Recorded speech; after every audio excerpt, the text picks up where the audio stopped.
Hello and welcome to a new episode of Pat's Chat. Today I have Gladys Tan with me. Hi Gladys, how are you today? Hi, Patrick. I'm good, thank you. Okay, thank you very much for your time and joining me today for this episode. You're a facilitator in a Virtuous Project.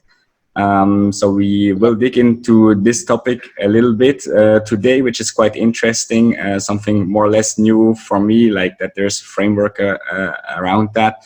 First of all, of course, I want to know more about you, Gladys. Who are you as a person? I'm Gladys Tan. I am a mother of, I am also a mother of three. My kids are 15, 13, and 8 years old. So I've known of the Virtues Project. I learned the 5 strategies in 2007 when I was a new mom. At that time, my eldest son was only 2 years old. I attended the workshop to help me to become a good parent, a better parent. Okay. Yeah, but over the years, I realized that the virtues and the 5 strategies actually can be applied in all areas of one's life. That's why I decided to become a facilitator in 2018. And before being a mom, I was a flight attendant with 2 regional airlines, and there I learned many life skills, handling people from all walks of life. Yeah, I can imagine. I always think that's quite a challenging job to handle so many different people in this small place and always have to smile also. It is, but it is also, I guess it's rewarding in many ways, looking back that I was a young person, and that job helped me build my confidence and also how to deal with people. We learn on the job. So I think that's a very good experience. Yeah, and we traveled the world, which I didn't get to do when I was a child. So that was a good way to work and see the world at the same time. Sure, a compensation. So just that we understand, you're original Malaysian, born in Malaysia. You moved to Singapore. You became Singaporean. You told me. Currently, you're back in Malaysia. Yes, I'm back in Malaysia. Okay. I'm living in Penang now, in the beautiful island. Oh yes. That's nice. So let me know. I have one question for that. Like when you grow up as a Malaysian, you start working for Singapore Airlines instead of the Malaysian Airlines. Is that like something people will ask you frequently if many people want to do? Yeah. At that time, many people wanted to work for Singapore Airlines. And my cousin, my sister was already working in Singapore Airlines.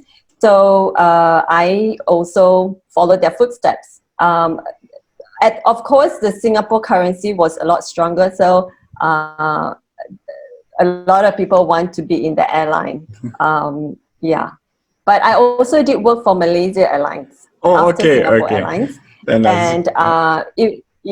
So I did fly for my national carrier. But both are very good experience for me. Yeah. Okay, awesome. Thank you so much. So fast forward, you mentioned that was like in the 90s, 97, something like that. You married, you become a mom also. And so during this time, you learned about the Virtues Project. Can you let us know a little bit more, like how you moved into that? Like what was really the triggers for you to learn about it or to understand the benefits of it also? Yeah. So I was a young mother at that time, and a friend was conducting the workshop, and I thought, okay, I'm open to learning anything to help me to become a good parent. But what struck me was the simplicity of it.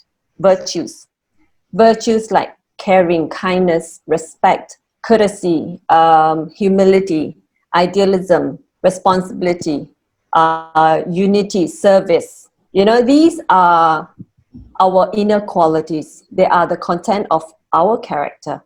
And it is what we all need to be human.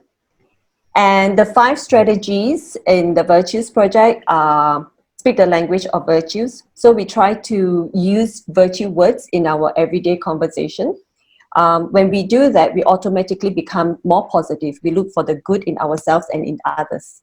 And our language can really encourage cooperation and can inspire people to behave at their best, right?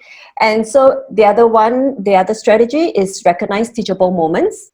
Recognize teachable moments, looking at our challenges as opportunities to strengthen our inner qualities, to strengthen our character. So that helps us to become lifelong learners, to be more resilient in difficult situations. Set clear boundaries. Set clear boundaries are very important for a home. Imagine the roads without any laws, any traffic lights, any rules and regulation. What will happen? Right? It's going to be chaotic. People will get hurt. So rules, boundaries are very, very important for a home. And in the Virtues Project, we learn how to set virtues-based boundaries, how to set perhaps how do we speak with courtesy in our home, right? And it's very powerful, and it is also to set consequences that fits the crime. A lot of times, as parents or even everywhere, it's we when somebody breaks a rule, we punish them. If we look deep into it, most of the times punishment don't work. Or you send the kid to the naughty corner or naughty chair. What do the child do? They don't learn anything while they're sitting at the corner. So in the Virtues Project, Set Clear Boundaries, we want to take the opportunity for the person to learn the virtues, to learn how they can be better after they have done something wrong. Okay. There was a lot of info. When we talk about virtues, and you just mentioned some, when I looked up like what it really means in specifically, I come up with a lot of web pages, of course, that mention virtues, and some mention like the 7 most important, the 10, or one page mentions over 40. Well, what is it really? I mean, what does the Virtues Project describe as the virtues itself? Well, the Virtues Project was set up by 3 individuals in Canada. The reason they started the Virtues Project is to counteract violence, right? And they wanted to give parents strategies to help parents to raise children of compassion, of integrity, and to be confident. Now, all the strategies in the Virtues Project encourage people to practice virtues, basically. Right? Is to encourage people to use our virtues. And the strategies helps us to just practice. You say, okay, be kind. But if there are no boundaries, how to show to be kind in the home, then how does one learn how to be kind or to show courtesy? So no matter at what age we are in, we need to learn to show courtesy or kindness at any time. And there are hundreds of virtues. So if there is a list of 100 virtues, there's also a list of 52 virtues. Yeah. If you go to the virtuesproject.com, you can download the 100 virtues, and you can download the 52 list of virtues. Now, why 52 list of virtues? Because there are 52 weeks. So the founders selected the most common 52 virtues to help parents and educators to practice a virtue a week with the child.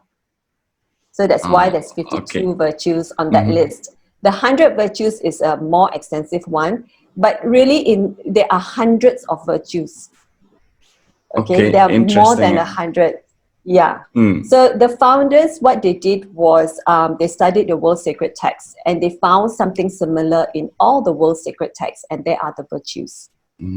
Okay. And virtues is a very, we live in a culture where we live in a multicultural world, right? People from different background, race, religion, and addressing virtues in each person is a respectful way to address people from different race, religion, culture, and beliefs, because virtues are accepted in all cultures and communities. We may show It's it a very good differently. point. Yeah. Sorry. Yeah. Yeah. Just go on, We may Gladys. show, we may show it differently, just like we may show respect differently. For example, you and I are in Malaysia, right? We have different races and cultures in Malaysia, and for example, I'm Chinese, and for me to show respect in my home as a Chinese would be very different than the Indians and the Malays. We may show respect in a different way, but respect is accepted in all cultures and communities. It's a very good point. Sorry, I interrupted you. Basically, that answered Okay. my question that I had exactly. Because we're talking about different cultures, ethnicities, also different beliefs when you grow up. So in the end, I can imagine it's quite difficult to. Well, not everyone will have the same understanding, right? But then we just talk about the principle on how to learn. So the approach is really, as you say, teach or learn 52 or 100 virtues in the end. Where to start? I mean, it's a difficult thing. It's huge, right? It's a lot. But, virtues are interlinked. So if we talk about respect, there's no way I can be respectful and not be courteous. So courtesy, respect, and probably consideration, these can tie together, right? Because if I'm respectful, I would speak in a courteous manner. I would also have consideration for the other person's thoughts, feelings, maybe. I would be respectful of things. So I would be considerate to take care of the thing that I'm using, or I've just borrowed from a friend, right? So it is interlinked. So don't be overwhelmed. So it is. There are a lot of virtues, right? There are hundreds, but we use very few because they're interlinked. Not very few, there are. And we call on different virtues at different times. There's no way one person will be so good at one. Well, we have our strong virtues and our challenging ones. So we need to call on our challenging ones in difficult situations, maybe, right? And for example, too much of respect or too much confidence also it doesn't work. It will not help you, right? How can we be assertive and still be tactful? We need to balance our virtues. Too assertive, we may come across as inconsiderate, rude, maybe, right? And because we are assertive, we may cut people off when somebody else is talking. So how can we practice tactfulness, consideration, thoughtfulness while we are being assertive? Very interesting. You mentioned that you mostly work with families or with kids, and I think that's obviously the easiest way to learn. You learn easier when you're a kid. How does it differentiate when you teach or work with parents or with kids to get them to the same understanding of this? I mean, do kids even have like an understanding for that, like all these virtues, or yes. How do you teach them or coach them in this way? Well, since I became a facilitator, I've been giving workshops to parents and educators. I don't really work with the children. I work with the parents. I conduct the workshop for the parents. It is to use the language of virtues every day in our conversations. And you'd be surprised, kids, they use this language back at you. My youngest, who's 8 years old, he throws these virtue words at me all the time because I use it regularly. And then it's just like when the child is learning how to speak, right? You don't explain to the child the words that we are saying. We just say it, right? And then they get it. So the more we use these virtue words, And of course, do have conversations with them, like what would respect look like, right? I mean, of course, different cultures or different background, there are different ways to show respect. So depending on your culture and the belief, how respect would look, then we will have conversations around it. Like, for example, it is respectful to greet the host of the house when we, so remember to be courteous, go and say hello. So these are the things we can talk about. For example, if we were driving to a friend's home, and we can prep them. We want to prep them to be successful, right? So when we get there, they show their courtesy and respect, and then they move on to play with their friends. So so these are little conversations that we can have with the children. How do you show respect? How do you show perhaps how determination, right? Be determined, or just say be determined to finish project on time. Something like that. Yeah. Okay. Interesting. Which one is for you personally the let's say 5 most important virtues? For me personally, I think idealism. So idealism for me now, I think perseverance would help me with my venture. What else? I would probably need a lot of creativity as well to come up with contents and to how to conduct the workshops with more creativity so that I get people's attention. And I guess confidence. I haven't been working for a long time, so a lot of times I feel very intimidated by people who have been working all these years, and I feel like I don't have the experience. All this self-doubts. So to grow my self-confidence, and I guess flexibility as well. That's it. Yeah. Okay. I'm surprised really you mentioned confidence, because again, as we know your background as a flight attendant, I think you need to build a lot of confidence also to execute that job. But how does it work for you? So now when you figure out that's an important virtue for yourself, how do you work on that to improve it? What's your approach? Okay, can I read the card? So there are 100 cards that I refer to. I also have the app. So sometimes I look them up. So if I may read the confidence card, would that be okay? Yeah, sure. Okay, so confidence is having faith in ourselves and in life. We feel capable and competent. We trust that we have the strength to cope with whatever happens. Confidence helps us to be free of worry. When we are confident in others, we believe in them and rely on them. We build self-confidence as we learn from our mistakes and improve for the better. Confidence brings the strength to try new things, to gain mastery through practice. With confidence, we cast off self-limiting beliefs and doubts. We offer our gifts as a worthy contribution. When opportunity comes, we step up to it. We just say yes. The practice of confidence, I have the strength to face what life brings me. I act with self-assurance. I treat others as trustworthy. I bless my mistakes and learn from them. I patiently practice until I master something. I fully express my talents and ideas. I maintain a positive attitude.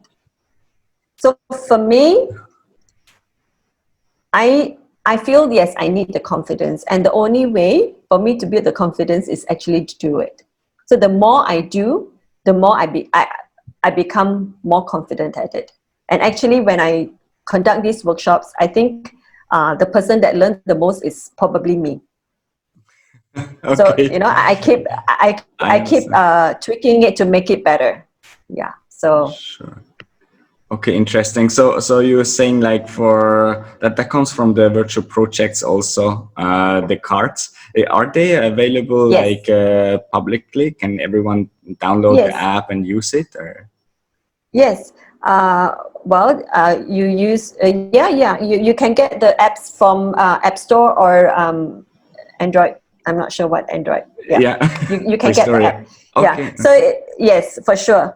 Yeah. You just type in virtue cards or virtue reflection cards. There are 100 virtues there. Wow. Okay. And yeah, or you can go to virtuesproject.com. There's a list of 100 virtues, and there's another list of 52 virtues that we talked about earlier. Mhm. Okay, that's very interesting, Gladys. So you said you're working mostly with families, parents, especially. But of course, I assume that would work also in business for leadership. Also, do you see that around? Is that something that you eventually want to venture into, or is your focus really family? Does this even differentiate? Um, it can be since the MCO, I have been giving a few preview talks to companies. So hopefully that will turn out to be something. But yes, it can be taught in corporation as well for leadership development. We have people, other facilitators around the world who are also doing corporate trainings based on the 5 strategies. And I work with parents because they can use the strategies at home and in their professional life as well. For example, speak the language of virtues, right? It is to use virtue words in our everyday conversations.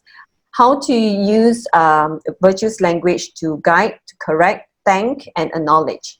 So we talk all the time. So it doesn't really matter if you're talking to a child or your colleague or the waiter or the bank teller. If we are used to speaking the language of virtues in our everyday conversation, you use it everywhere. So, Yeah. for example, there are 3 parts to the virtues language: the opening, the virtue, and the action, the acknowledgement. So I might say, thank you, Patrick, for your flexibility in changing our appointment time. That was very helpful for me.